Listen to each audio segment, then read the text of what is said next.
Hey friends, Kevin Oeste here, hanging out in my home garage tonight with kind of a different kind of a video than what you're used to seeing. We're not going to be featuring a particular car or doing any specific tech on anything, but there's a topic that I think is not addressed enough in the collector car or enthusiast hobby, and that is what happens to your collector car or your stuff if something happens to you, right?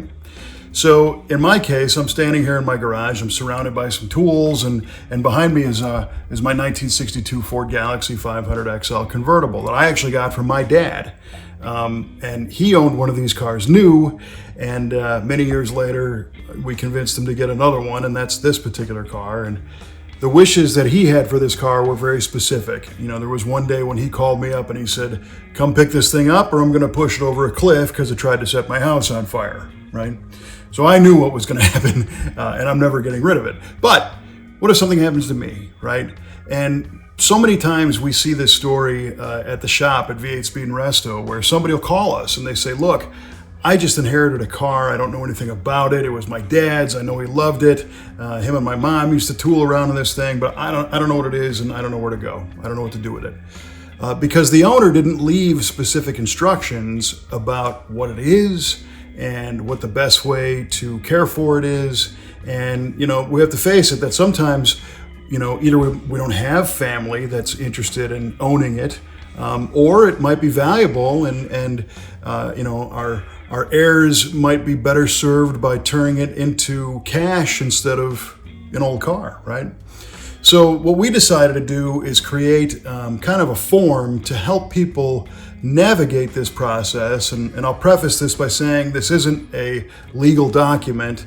It's a guide, right? And it has some prompts to help you kind of figure out some things about the vehicle or about the stuff that goes along with it, and provide some guidance to a friend or an heir or a loved one, or ways to maybe sell it and turn it into cash, providing the best value for the family to make sure that they don't get ripped off, essentially. So the first part of this document really goes into what it is, right? So there's a place for the VIN, the year, make, model, description, engine, transmission, any, you know, cool options that are on it. There's also some areas for production numbers, if you know what they are, to be able to add that in there. And then the next part of it goes into, so why this car? And what's the personal history between me and this car? And, you know, here is where you put in the year that you bought it and who you bought it from. Most of us know, you know, where these cars came from, what we paid for it, what the mileage was, and then, you know, some of the special things that we've done to it over the years. Maybe we restored it, maybe we left it alone, maybe we changed the engine, and what does it have now? You know, just a nice descriptive view of what the car is. And then from there, it goes into who are the key resources that I used to build or restore this car, or who do I hang out with, right? Because I might be in a club, or I might have a good friend that knows all about this car. And if something happens to me, you know, you might be able to contact that person to say, what is this, and what's it worth, or why is it special? Why do I want to hang on to it? You know, what did my dad or my brother or my friend ever do with this car that I need to know? Also some parts resources, maybe a shop that used to do some work on it. So these are people that know the car and can speak for it long after the owner is no longer able to, right? So the next part of it are some personal stories. Now, I know that some people enjoy polishing their cars, some people enjoy restoring them, some people enjoy driving them and taking them on trips. We all have memories and fun things that we've done with them, and photographs and whatnot. Well, this next section allows us to kind of share some of those stories as we think about them. For me, it's kind of easy. Driven this car many, many times. This car is how I met my wife, Kelly, and how we started our shop, V8 Speed Resto. It's all because of this car. So this car has some significance, and there's a cool picture on the wall up there behind me of a trip that we took to Arches National Park in Utah with this car. So somebody that's interested in it, or a family member or a good friend, you know, they want to know this stuff. It's a way to keep the memories alive and feel close to the person that owned it. So there's a space for that. And then the final sections are What if you don't have any interest in owning this car? What's the best way to pursue giving it or selling it or auctioning it to put it in the hands of somebody who does value it? So I know if somebody came to me and said, hey, if you really had to, where would you sell this? I know who I would talk to. So that information goes in there. I know auction companies that I would put in there. I know somebody who might want the car. A lot of us have friends that say, hey, if you ever sell that, let me know. Put that information in there so that somebody else could take advantage of that and not have such a burden of trying to figure out what to do. And this also goes hand in hand with all of the rest of the stuff, right? So, I got tools, but I got a lot of parts for this car.